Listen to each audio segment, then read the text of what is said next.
আসসালামু আলাইকুম। কালো জাদু, যার উৎপত্তি লোভ লালসা, হিংসা আর রাগ থেকে, যেটার পরিণাম কখনো ভালো হওয়ার নয়। আজকে ইন্দোনেশিয়ার যে হরর ঘটনাটি আপনাদের সাথে শেয়ার করব, সেই ঘটনার পরিণামও হয়েছিল খুবই ভয়ঙ্কর। এই যে পুতুলটি দেখতে পাচ্ছেন, এটা কিন্তু কোনো সাধারণ পুতুল নয়, এটার ভেতরে রয়েছে ভয়ঙ্কর শয়তান। কিছুদিন আগে এই ছোট্ট মেয়েটি এই পুতুলটিকে গিফট পেয়েছিল। পুতুলটি বাড়িতে আসার পর থেকেই শুরু হয় বাড়িতে বিভিন্ন ধরনের অদ্ভুত সব ঘটনা, তৈরি করে অনেক সাসপেন্স এবং ভয়ঙ্কর সব কর্মকাণ্ডের। শেষমেশ এই পরিবারটির সাথে এই পুতুলটির ভেতরে থাকা শয়তান কি করেছিল, আর এই ঘটনাটা যেহেতু কালো জাদু কেন্দ্রিক, তাহলে কেই বা এই কালো জাদুটি করেছিল এই ভালো পরিবারটির উপর, তা জানতে হলে ভিডিওটি দেখতে হবে শেষ পর্যন্ত। বন্ধুরা, ভিডিওটি কিন্তু অনেক ভয়ঙ্কর হতে চলেছে, তাই সাহসী হলেই ভিডিওটি কন্টিনিউ করুন। তাহলে চলুন বন্ধুরা, আমার সাথে চলে যাওয়া যাক ভয়ঙ্কর দুনিয়ায়, যেখানে আপনার ভয় করবে। তার আগে চ্যানেলটি সাবস্ক্রাইব করে ফেলুন। ঘটনার শুরুতেই আমাদেরকে এক দম্পতিকে দেখানো হয়। মেয়েটির নাম ছিল মায়রা আর ছেলেটির নাম হলো ইডেন। আর আমাদেরকে একটা ছোট্ট বাচ্চা মেয়েকে দেখানো হয়, তার নাম হলো বেনিয়া, যে ছিল ইডেনের বড় ভাইয়ের মেয়ে। একটি দুর্ঘটনাবশত ইডেনের বড় ভাই আর ভাবি মারা যাওয়ার কারণে বেনিয়া তাদের সাথে থাকে। ইডেন আর মায়রা বেনিয়াকে অনেক ভালোবাসে, কিন্তু তাও বেনিয়া তার মা বাবাকে ভুলতে পারেনি এখনো, সেজন্য তার মন সব সময় খারাপ থাকে। ইডেন আর মায়রা তাই সবসময় চেষ্টা করে বেনিয়ার মন ভালো করে রাখতে। আর আমরা জানতে পারি ইডেনের একটি খেলনার ফ্যাক্টরি রয়েছে, যেখানে মূলত পুতুল বানানো হয় আর সেগুলো সেল করা হয়। আর পুতুল বানানোর যে নকশাটা, সেটা ডিজাইন করে ইডেন নিজেই। তারপর আমরা দেখতে পাই সেই ফ্যাক্টরিতে কিছু নতুন পুতুল লঞ্চ করা হয়, আর ইডেন সেগুলোর নাম দেয় সাবরিনা। আর এই সাবরিনা পুতুলগুলিকে বাচ্চারা অনেক ভালোভাবেই নিচ্ছিল, খুব বেচা কিনা হচ্ছিল, মানে প্রফিট হচ্ছিল আর কি। কিন্তু বন্ধুরা, আমি আগেই বলে রাখি, এই পুতুলটাকে তো দেখতে এমনিতেই অনেক ডিস্টার্বিং লাগে। আমি বুঝি না বাচ্চাগুলো কেন এইসব পুতুল কেনে। পুতুল নিয়ে কিন্তু অনেক অনেক কাহিনী আর ঘটনা, সত্য ঘটনা রয়েছে আমাদের সমাজে, তা হয়তো অনেকেই জানেন, অনেকেই জানেন না। কিন্তু শয়তান, জিন অথবা খারাপ প্রেতাত্মা যে প্রবেশ করতে পারে কোনো পুতুলের ভেতর, তারই প্রমাণ হয়ে দাঁড়াবে আজকের এই ঘটনা। যাই হোক, ঘটনাতে ফিরি। তো ইডেন তার স্ত্রী মায়রার জন্য একটি আলাদাভাবে ডিজাইন করা বড় সাবরিনার পুতুল গিফট করে। এতে তার বউ অনেক খুশি হয়। আর এদিকে আমরা দেখতে পাই বেনিয়াকে, যে স্কুলে ছিল, আর সেখানে স্কুলের মধ্যে টিফিন টাইমে একটা ছেলে বসেছিল, আর সেটা চার্লি চার্লি গেম খেলছিল। বন্ধুরা, আপনাদেরকে আগেই জানিয়ে রাখি, চার্লি চার্লি গেম দিয়ে মূলত আত্মাদেরকে ডাকা হয়, আর এটা যারা জানে তারা কালো জাদু করে। তখন আমরা দেখতে পাই সেই ছোট্ট ছেলেটি তার দাদির আত্মাকে এখানে ডেকে আনে আর কিছু প্রশ্ন করে। আর এইসব দেখে বেনিয়ার অনেক ভালো লাগে, কারণ সে চায় তার বাবা মার সাথে সে সবসময় কথা বলতে। তো সেখানে সেই ছেলেটি এই গেম সম্পর্কে আরো অনেক কিছু বলে। সেই ছেলেটি বলে এই গেমটি শেষ করতে চাইলে আবারও প্রার্থনা করতে হবে এবং সেই মৃতের আত্মাকে আবার ফেরত পাঠিয়ে দিতে হবে, নয়তো সমস্যা হবে। আর মৃত আত্মাটি এসেছে কিনা তা জানতে একটি মোবাইল ক্যামেরা অ্যাপস এর কথা জানিয়ে দেয় সেই ছেলেটি, যেটি দিয়ে সেই আত্মাদেরকে দেখতে পাওয়া যায়। তখন বেনিয়া সেই ছেলের কাছ থেকে সেই চার্লি চার্লি গেমের বোর্ডটা তার কাছ থেকে নিয়ে আসে। আর আমরা দেখতে পাই সেই রাতে সে একা একা বসে সেই গেমটি খেলছিল আর তার মাকে ডাকছিল। হঠাৎ করেই তখন সেই চার্লি চার্লি বোর্ডের কলমটা ঘুরে যায়, আর হঠাৎ করেই কারেন্ট চলে যায়। তখন বেনিয়া অনেকটা ভয় পেয়ে যায়, আর অন্ধকারে তার চাচিকে দেখে সে আরো ভয় পেয়ে যায়। আর সেদিন রাতে কেন যেন একটু একটু ভয় পাচ্ছিল বেনিয়া, আর সেজন্য তার চাচি সেই সাবরিনার পুতুলটি তাকে দিয়ে যায়, যাতে সে একাকিত্ব ফিল না করে আর ভয় না পায়। বন্ধুরা, যখন বেনিয়া ঘুমিয়ে পড়ে, তখন তার সাথে থাকা সাবরিনার পুতুলের চোখটা ঘুরে যায়। এটা দেখতে খুবই ভয়ঙ্কর ছিল বন্ধুরা, আমি তো অনেক ভয় পেয়েছি। তার মানে আমরা বুঝতে পারি যে কোনো এক আত্মা ঠিকই চলে এসেছে সেই চার্লি চার্লি গেম খেলার পর, আর যেটা এখন অবস্থান করছে এই সাবরিনা পুতুলের ভেতর। আর এর পরের দিন থেকেই এই সাবরিনা পুতুলটি নিজে থেকে জায়গা পরিবর্তন করতে শুরু করে। অনেক সাসপেন্স, অনেক গা ছমছমে ব্যাপারগুলো তৈরি হয় এই বাড়িতে। এই পুতুলের অদ্ভুত কর্মকাণ্ড সবকিছুই মায়েরা লক্ষ্য করছিল, কিন্তু সে ঠিক বুঝতে পারছিল না। আর তার যে সন্দেহ হচ্ছিল এই পুতুলটির উপর, এটাও সে কাউকেই বলে না। আর এদিকে আমরা বেনিয়াকে দেখতে পারি, সে সেই ক্যামেরা অ্যাপস এর মাধ্যমে আত্মাকে খুঁজছিল, কারণ তার মনে হচ্ছিল হয়তো সেই গেমের মাধ্যমে কোনো আত্মা ঠিক এসেছে, কিন্তু সে পাচ্ছিল না। তখনই আমরা দেখতে পাই দুটো ভয়ঙ্কর অদ্ভুত হাত আলমারির ভেতর থেকে এসে বেনিয়াকে টেনে আলমারির ভেতরে নিয়ে যায়। তখন বেনিয়া চিৎকার করতে শুরু করে, আর সেই চিৎকার শুনে ইডেন তাড়াতাড়ি সেখানে যায়, আর আলমারি খুলতেই দেখে সেখানে বেনিয়া বসে আছে। তখন বেনিয়া তার সাথে ঘটনাটি বলে, কিন্তু ইডেন তা বিশ্বাস করে না এবং বলে, তুমি যা করছো এসব ঠিক না, আর মোবাইলে ক্যামেরা অ্যাপসে কোনো রকম আত্মা ধরা পড়ে না। তখন ইডেন তাকে ধমক দিয়ে ঘুমানোর জন্য বলে, কিন্তু বেনিয়া মানতে নারাজ ছিল। সে রাতে আবারও মোবাইল নিয়ে বের হয়ে পড়ে, আর অদ্ভুত ভাবেই সে তার মায়ের আত্মাকে খুঁজে পায়, আর সেটা তখন তাকে রুমে নিয়ে যায় এবং ঘুম পাড়িয়ে দেয়। বন্ধুরা, এই সব কথা ঠিকই এখন স্বাভাবিক শোনা যাচ্ছে, কিন্তু এটা যে সামনে কি ভয়ঙ্কর রূপ ধারণ করবে তা আপনারা সামনেই দেখতে পারবেন। যাই হোক, মাইরা হঠাৎ করে বেনিয়ার রুমে আসে, আর সে দেখতে পায় বেনিয়া পুতুল সাবরিনার চুল আঁচড়িয়ে দিচ্ছে। তখন মাইরা দরজা লাগিয়ে চলে যাচ্ছিল, কিন্তু সে শুনতে পায় বেনিয়া কারোর সাথে কথা বলছে। মাইরা আবার দরজা খোলার পর দেখতে পায় সে পুতুলটির সাথে কথা বলছে। তখন মাইরা ভাবে বেনিয়ার মনে হয় এই পুতুলটি অনেক ভালো লেগেছে, তাই কথা বলছে। কিন্তু মাইরা যখন দরজা আবার লাগিয়ে চলে যায়, তখন আমরা আয়নাতে দেখতে পারি বেনিয়া পুতুলের সাথে নয়, বরং কোনো এক আত্মার সাথে কথা বলছে, যেটিকে বেনিয়া নিজের মা বলে সম্বোধন করছিল। যাই হোক, এরপরের দিন বেনিয়া তার মায়েরা চাচিকে তার মায়ের ব্যাপারে সব খুলে বলে দেয়। সে বলে তার মা এই পৃথিবীতে আবার চলে এসেছে।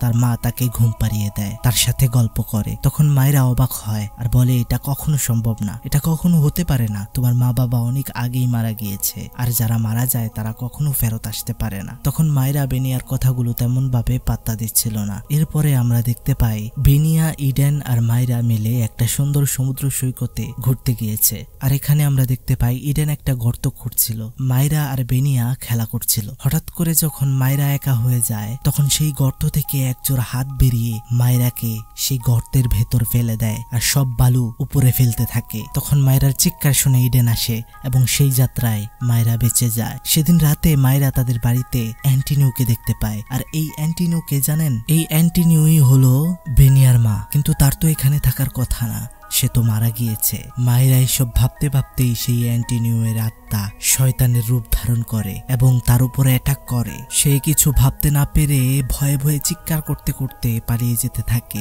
মায়েরার চিৎকারের শব্দ শুনে তার স্বামী ইডেনও সেখানে চলে আসে। আমরা তখন দেখতে পাই সেই ভয়ঙ্কর শয়তানটি ইডেন আর মায়েরা দুজনকেই আক্রমণ করে। তারা তখন কোনো রকমে সেই বাড়ি থেকে বের হয়, কোনো রকমে প্রাণ বাঁচায়। আর তারা এটা খুব ভালোভাবে বুঝতে পারে তাদের বাড়িতে কোনো এক ভয়ঙ্কর শয়তান বাসা বেঁধেছে। তাই তারা এসে পৌঁছায় মিস লরাস এন্ড মিস্টার রাইডেনের বাসায়, যারা হলো প্যারানর্মাল অ্যাক্টিভেটর, মানে আমাদের ভাষাতে যাদেরকে আমরা কবিরাজ বলি। যাই হোক, তখন মায়েরা আর ইডেন তাদের সাথে ঘটা সব ঘটনা কবিরাজগুলোকে খুলে বলে। আর সেই সব ঘটনা শুনে দুজন প্যারানর্মাল অ্যাক্টিভেটর তাদের বাসায় যায় এবং তারা বুঝতে পারে যে এই চার্লি গেম খেলার পরেই এই বাড়িতে কোনো একটি আত্মা চলে এসেছে। তাই তারা আবার এই চার্লি গেমটি খেলার মাধ্যমেই সেই আত্মাটিকে তার জগতে ফেরত পাঠাতে চাইছিল। কিন্তু অদ্ভুত ভাবে সেই চার্লি গেমের বোর্ডটা পুরে ছাই হয়ে যায়। হঠাৎ করে এদিকে কারেন্টও চলে যায়, আর আমরা দেখতে পাই সেই ভয়ঙ্কর শয়তানটি ভেনিয়াকে নিজের বশে নিয়ে এসেছে। তখন ভেনিয়ার ভেতরে থাকা সেই শয়তানটি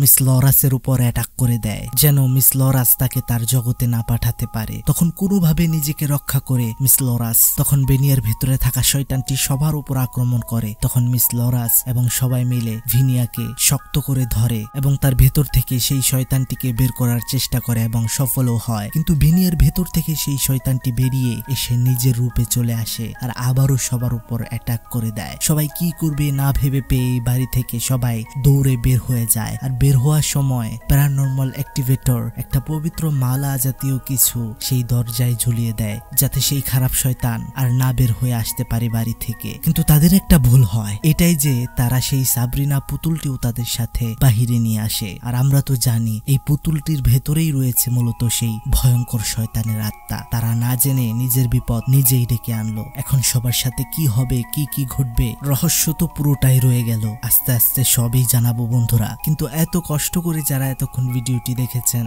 তাদের প্রতি রইল হৃদয় উজাড় করা ভালোবাসা আরো দ্বিগুণ হয়ে যাবে বন্ধুরা যদি আপনি একটি লাইক করে দেন এবং ভিডিওতে আপনার মূল্যবান মতামতটি জানিয়ে দেন এবং আমাদের এই চ্যানেলটি চ্যানেলটি সাবস্ক্রাইব করে দেন। মনে রাখবেন বন্ধুরা, প্রেতালাপের ভিডিও মানেই আপনাদের জন্য এক একটা হরর ডোজ। যাই হোক, ঘটনায় ফেরা যাক। বন্ধুরা, এখানে কিন্তু ঘটনার একটা মোড় ঘুরে, আর সেটা হচ্ছে যে মিস লোরাস এটা বুঝতে পারে যে তারা যে শয়তানকে এখন দেখেছে, মানে যেটা ভিনিয়ার ভেতরে ছিল, সেটা হচ্ছে স্বয়ং ডেভিল শয়তানের মেয়ে, শয়তান ভাগিয়া। আর ভাগিয়া হলো ভয়ঙ্কর শয়তান, আর আমাদের ছোট্ট ভিনিয়ার বাবা মার মৃত্যুর কারণও হলো এই ভয়ঙ্কর ভাগিয়া শয়তান। তখন আমাদেরকে অতীতে দেখানো হয়, অতীতে ভাগিয়া শয়তান ভিনিয়ার মা মানে অ্যান্টনিওর উপর বশ করে ভিনিয়ার বাবাকে মেরে ফেলে। আর তখন এই দুই কবিরাজই মানে মিস লোরাস আর মিস্টার রাইডেন অনেক চেষ্টা করার পর অ্যান্টনিওর ভেতর থেকে ভাগিয়া শয়তানকে তার দুনিয়ায় পাঠাতে সক্ষম হয়, কিন্তু এতে অ্যান্টনিও মারা যায়। আর সেই রাতে যখন ভিনিয়া চার্লি গেম খেলছিল, সেই গেম খেলার কারণেই মূলত আবারও চলে আসে এই দুনিয়ায় ভয়ঙ্কর শয়তান ভাগিয়া। এগুলো যখন ইডেন আর মায়রা শুনে, তখন তারা একটু ভয় পেয়ে যায়। তারা জানতে চায় এই ভাগিয়া শয়তান থেকে কি কোনোভাবেই রেহাই পাওয়া যাবে না। তখন মিস লোরা আর রাইডেন বলে, হ্যাঁ, এই শয়তানকে মারার একটি পদ্ধতি রয়েছে, একটি তলোয়ার রয়েছে আমাদের কাছে, আমরা এটিকে অনেক কষ্ট করে পেয়েছি। সেই তলোয়ার দিয়ে সেই শয়তানটাকে হত্যা করতে হবে, কিন্তু একটি শর্ত আছে, সেই ভাগিয়া শয়তান যখন অন্য কোনো দেহে থাকবে না, তার নিজের রূপে থাকবে, তখনই তাকে অ্যাটাক করতে হবে, তাহলে এই শয়তানকে মারা সম্ভব। এর পরের দিন আমরা মায়রাকে দেখতে পাই, সে কোনো এক কারণে গিয়েছিল তাদের পুতুলের ফ্যাক্টরিতে। সে সেখানে ভাগিয়া শয়তানের উপস্থিতি টের পায়, আর যেটা তখনই তার উপরে অ্যাটাক করে আর তাকে বশে নিয়ে নেয়। আর সেটা সেখানে সবার উপর তখন আক্রমণ করে। সবাই তখন কোন রকমে তাকে নিয়ে আসে কবিরাজ লোরাস আর রাইডেনের কাছে। তখন সেখানে কবিরাজ রাইডেন রিচুয়ালে বসে, যেন মায়রার ভেতর থেকে ভাগিয়া শয়তানকে বের করতে পারে। আর এখানে একটা বড় রহস্যের উন্মোচন হয় বন্ধুরা, আর সেটা হচ্ছে এখন তো ছোট্ট মেয়ে বেনিয়ার জন্য এই দুনিয়াতে আসতে পেরেছে ভাগিয়া শয়তান, কিন্তু এর আগে যে বেনিয়ার বাবা মাকে এই শয়তান হত্যা করেছিল, তখনও কিন্তু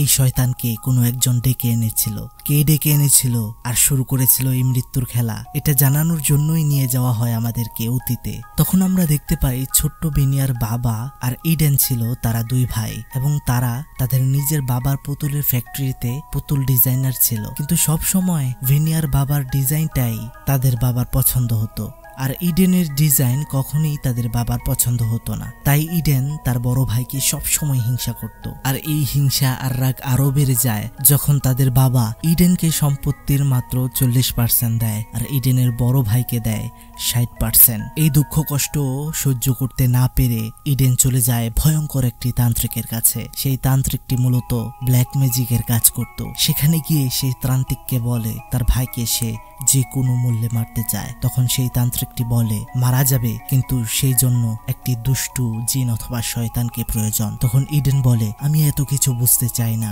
আমি শুধু আমার ভাইয়ের মৃত্যু চাই। তখন সেই কালো জাদুর তান্ত্রিকটি ভাগিয়া শয়তানকে স্মরণ করে এবং ইডেনের বড় ভাইকে মারার জন্য পাঠায়। কিন্তু ইডেনের বড় ভাই খুব ভালো মানুষ থাকায়, নিজের ধর্মের মধ্যে সবসময় অটুট থাকায়, সেই ভাগিয়া শয়তানটি কোনোভাবেই তার ভেতরে প্রবেশ করতে পারছিল না। সেজন্য সেটা ইডেনের ভাবির মানে ভেনিয়ার মায়ের ভেতর ঢুকে যায়, আর সেটা খুব সুন্দরভাবে ইডেনের বড় ভাইকে মেরে ফেলে। আর এতে করে ইডেনের উদ্দেশ্য হাসিল হয়ে যায়। তখন আমাদেরকে বর্তমানে দেখানো হয়, কিন্তু এতক্ষণে সেই ভাগিয়া শয়তান মায়রার দেহ থেকে বের হয়ে ইডেনের ভেতর চলে আসে, আর সেটা সাথে সাথে সেখানে সবার উপরে অ্যাটাক করতে থাকে। আর এই শয়তানটির চেহারা খুবই ভয়ঙ্কর ছিল, পরিস্থিতি হয়ে যায় অনেক ভয়ঙ্কর। কিন্তু এতক্ষণে সেই দুজন কবিরাজের ভালো করেই জানা হয়ে গিয়েছে এই ভাগিয়া শয়তানের আত্মা কোথায় আছে। আর তারা তখন সেই পুতুলটিকে খুঁজে বের করে, আর সেই পুতুলের উপর সেই তলোয়ার দিয়ে ঢুকিয়ে দেয়, আর এতে করে ইডেনের ভেতর থেকে সেই ভয়ঙ্কর শয়তান বের হয়ে আসে।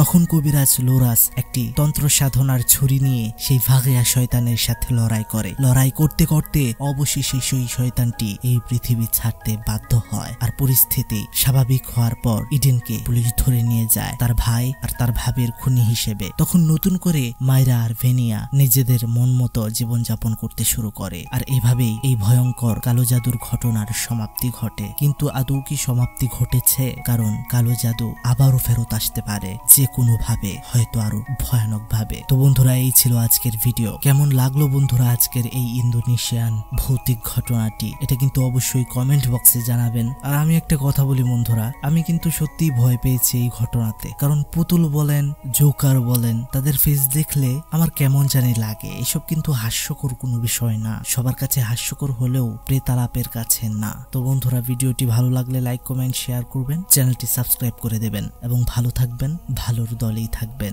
বিদায় নিচ্ছি, আসসালামু আলাইকুম।